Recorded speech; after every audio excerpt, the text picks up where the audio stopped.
안녕하세요. 저는 오늘 북한 주민의 손전화 사용과 새로운 일상에 대해 강의하게 된 북한대학원대학교 최성경입니다.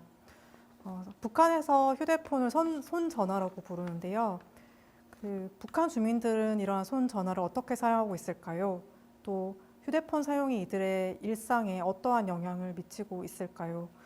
지금 북한 주민의 휴대폰 사용은 2008년 말 평양 등 대도시 지역을 중심으로 본격화되기 시작했습니다. 이집트 오라스콤과 조선 최신성이 합작하여 시작된 고려링크 서비스가 시작된 이후 북한 내 주요 도시 지역과 젊은 층 중심으로 급속하게 사용자가 증가하는 추세에 있습니다. 우리가 정확한 통계를 얻을 수는 없지만 고려링크 가입자는 2013년 200만 명, 2015년 300만 명을 넘어섰고 2021년 현재 기준으로는 아마 400만 명 훌쩍 넘지 않았을까 추정할 수 있습니다. 유니세프 2017년 조사 결과에 따르면 북한 내 전체 가구 중 69%가 휴대전화를 소유하고 있는 것으로 나타났습니다. 이는 또 지역 격차가 있는데요. 보급률에 있어서 도시 지역 사람들은 80% 정도, 그리고 농촌 지역은 50%로 그런 보급률의 격차가 나타나고 있습니다. 그렇다면 북한 주민들은 어떤 휴대폰 기종을 쓰고 있을까요? 지금 북한에서 휴대폰 기종은 크게 피처폰과 스마트폰으로 나눌 수 있는데 이 두 가지 기종이 다 공존하고 있는 것으로 알려집니다. 피처폰에는 바형인 막대기폰, 폴더형인 접이식폰, 슬라이드형인 밀개폰이 있습니다. 그리고 일명 타치폰으로 불리는 스마트폰이 또 있는데요. 2014년부터 북한에서는 평양, 아리랑, 진달래 등 다양한 스마트폰 브랜드 신기종을 출시하고 있으며 이제 새로운 기기가 출시되는 주기가 점점 짧아지고 있는 추세에 있습니다. 북한이 2020년 2월 자체 기술력으로 개발한 최신 스마트폰인 진달래 7 모델은 안드로이드 9.0 운영체제 출시 버전을 지원하고 있는 것으로 알려져 있습니다. 북한에서 인터넷 접속이 불가능하지만 북한판 앱스토어인 자료봉사를 통해 노동신문, 사전, 전자책, 게임 등의 어플리케이션을 사용할 수 있습니다. 또한 손에서 손으로 전해지는 SD카드를 휴대폰에 삽입을 해서 남한 영화 등 외부 콘텐츠를 돌려보는 경우도 굉장히 빈번합니다. 최근 출시한 기종에는 SD카드 사용을 막아놓은 그런 당국의 통제도 또한 강화되고 있는 것으로 보이는데요. 북한에서 휴대폰을 구매하고 개통하려면 우리의 우체국 격인 최신관리국을 통해서 신분을 확인을 한 다음 개인당 기기 한 대 구입이 가능하다고 합니다. 그래서 이러한 북한 주민의 휴대폰 사용 양상을 파악하기 위해서 북한 이탈 주민 20명을 대상으로 심층 면접과 초점 집단 면접을 병행해서 북한에서 휴대폰 사용 관련된 다양한 경험들을 들어보았습니다. 그래서 그 경험들을 통해 휴대폰이라는 신기술이 북한 사회에서 어떻게 받아들여져 있고 또 실천되는지를 살펴볼 수 있었습니다. 이제 휴대폰과 이동통신이라는 신기술은 우리의 일상에 어떠한 영향을 미칠까요? 휴대폰을 사용하면 시공간을 초월해서 소통을 할 수 있죠. 그리고 이로 인해서 정보를 교환할 수 있고 또 네트워크 또한 증대됩니다. 따라서 휴대폰 사용은 사용자의 시간과 공간을 재구성하여 일상을 재편성하는 역할을 합니다. 그래서 현대 사회가 점차 기술 매개적이 될수록 우리의 일상적 상호작용 또한 집, 학교, 직장에서 기술과 함께 얽혀 돌아가게 되는 것이죠. 그리고 이러한 기술의 발전이라는 전 지구적 흐름에서 북한도 예외 지역이 아닌 것입니다. 그래서 인간 외에 비인간도 행위성을 지닌다고 전제하고 인간 행위자와 비인간 행위자를 동등한 사회적 행위성을 지닌 존재로 파악하는 것을 행위자 네트워크 이론이라고 하는데요. 인간과 비인간의 네트워크, 즉 기술적 매개를 통해 휴대폰을 지닌 사람이 휴대폰을 지니지 않는 사람보다 더 많은 일을 하게 되고 마찬가지로 휴대폰 또한 매장에 진열대에 있을 때보다 사람 손에 쥐어지게 될 때 더 많은 일을 하는 물체가 되는 것입니다. 그래서 이와 같이 기술 휴대폰이라는 비인간 행위자가 인간 행위와 결합하면서 발생되는 기술 사회적 실천을 통해 우리는 북한 사회의 변동적 의미를 포착할 수 있습니다. 북한 사회의 변동을 읽어내는 시도는 향후 남북한 통합 문제에 있어서도 도움이 될 것입니다. 그래서 먼저 북한 주민들이 일상에서 휴대폰을 어떻게 활용하는지 한번 보겠습니다. 휴대전화가 대중화되기 전인 2010년 이전에 휴대전화를 사용하기 시작한 사람들은 한국 드라마나 미국 영화에서나 보던 휴대폰이다. 가지고 있는 것만으로도 멋있어 보이는 일종의 과시용이었다고 합니다. 왜냐하면 휴대폰이 보급되기 이전에는 모든 사람이 다 휴대폰을 가지고 있는 게 아니었기 때문에 과시용으로 들고 다녔었는데 휴대폰 보급이 상당히 진행된 최근에는 어떤 기종의 휴대폰을 소유하고 있느냐에 따라서 계층이 갈린다 이런 의견들이 있었습니다. 그래서 평양 청년들 가운데는 또 최신 스마트폰을 사용하고 또 여러 대의 휴대폰을 들고 다니는 것이 일종의 과시가 되는 그런 과시형 소비 현상이 포착되는 반면에 지방에서는 휴대폰이 집안에서 가장 비싼 물건, 재산 1호 내지는 있다는 것 자체가 또 과시가 되는 그런 현상을 볼 수 있었습니다. 그래서 이와 같이 북한에서 휴대폰을 소유하는 여부와 또 어떤 기종을 사용하는가는 개인의 사회 경제적 지위를 드러낼 뿐만 아니라 동시에 지역 간 격차 또한 반영하고 있습니다. 다시 휴대폰의 소통적인 측면으로 돌아가서 휴대폰은 기본적으로 사람과 사람 사이로 소통을 매개하는 도구로서 북한 주민들도 휴대폰을 사용하면서 시간과 공간의 구애를 받지 않는 소통이 가능해졌습니다. 예컨대 예전에는 약속을 잡을 때 다른 일이 생기거나 몸이 아프더라도 반드시 나가야만 했는데 이제 휴대폰끼리 통화가 되면서 그때그때 약속을 취소하기도 하고 또 만나는 장소를 변경하기도 하고 없던 약속을 만들어내는 것이 가능하게 된 것이죠. 그래서 이러한 유연한 일정 관리가 가능해졌던 것입니다. 특히 젊은 사람들 사이에서 이러한 연락의 편의성 외에도 감정을 담은 문자를 주고받는 것을 볼 수 있었습니다. 북한에서는 문자를 통보문이라고 하는데요. 초점 집단 인터뷰에 따르면 10대, 20대 북한 청년들이 글자, 숫자, 스페이스를 조합해서 이렇게 의미 있는 예쁜 그림이나 글씨를 만들어서 친구나 연인과 주고받는다고 하는데요.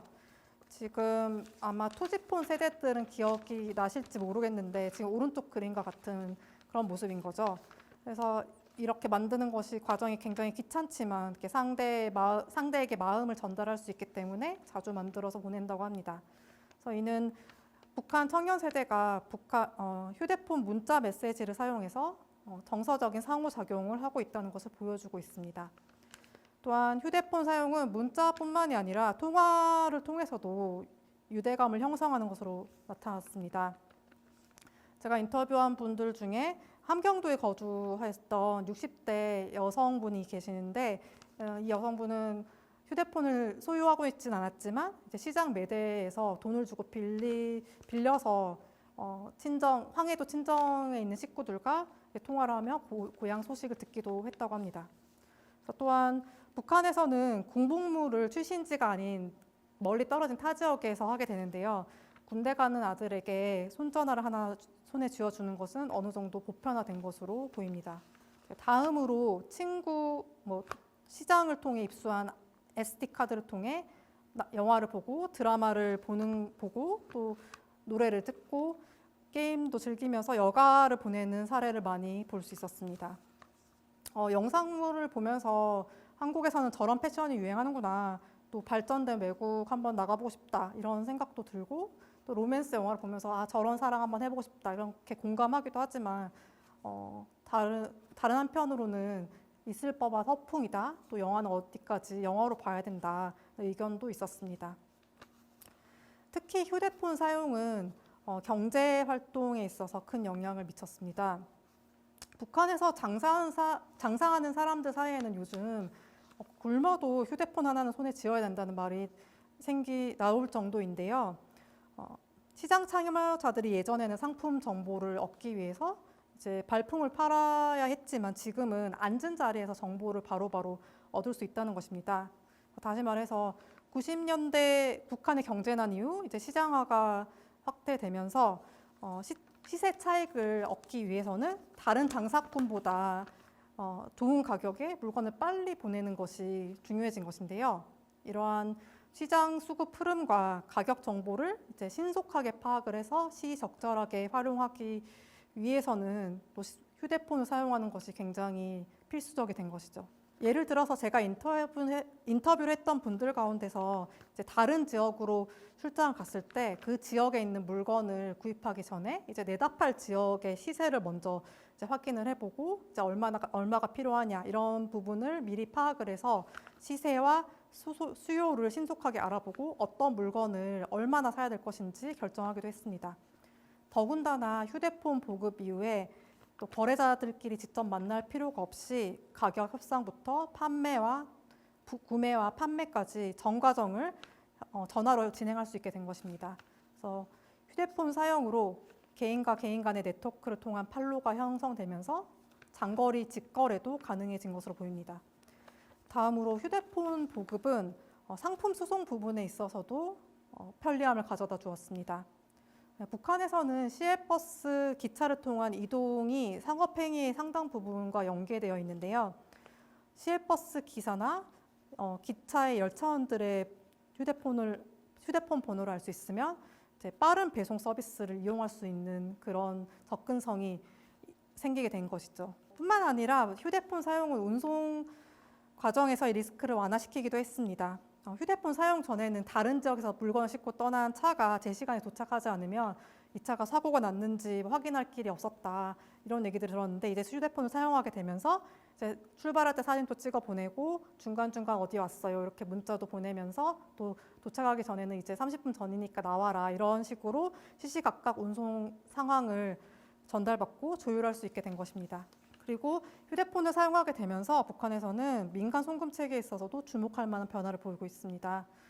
북한에서 국내 송금은 휴대폰을 가진 개인들의 네트워크를 통한 방법이 굉장히 활성화되어 있습니다. 다시 말해서 은행 역할을 하는 이간집, 즉 각 지역마다 존재하는 브로커를 통한 송금이 보편화되어 있는데요. 예를 들어 A 지역 도매업자가 B 지역 도매업자에게 물건을 보내면 B가 A에게 돈을 바로 보내는 것이 아니라 B 지역에 있는 B-라는 이관집을 통해서 이 이관집이 A 지역의 A-라는 이관집으로 물건이나 현물이나 현금을 또 보내게 됩니다. 그래서 이 과정에서 이관집들끼리 또 그리고 물건을 주고받는 거래자들끼리도 전화로 송금 정보를 확인을 하고 또 수치 내역을 확인을 하기도 합니다.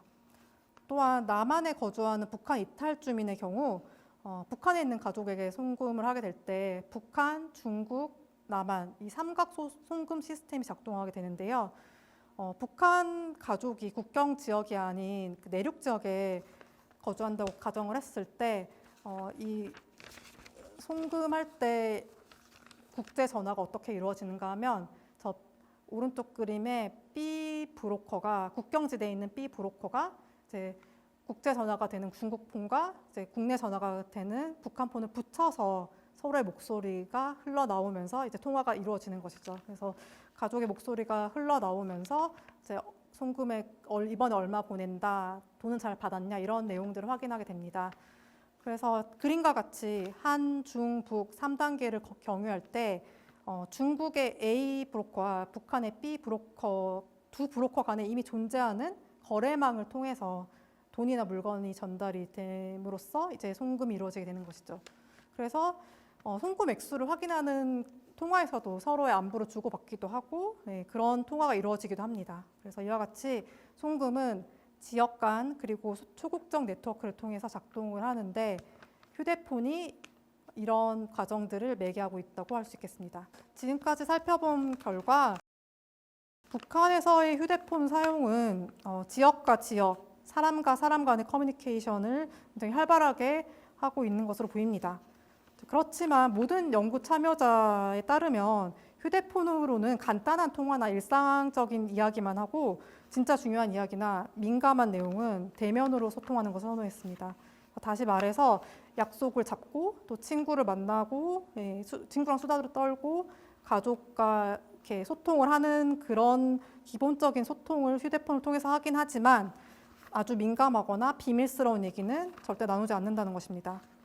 그리고 휴대폰을 통해 외부 영상물을 볼 때도 정말 항상 조심을 하고 또 주위에 믿을 만한 두세 명과 그런 감상을 나누는 것에 머무르게 되었다고 볼 수 있습니다.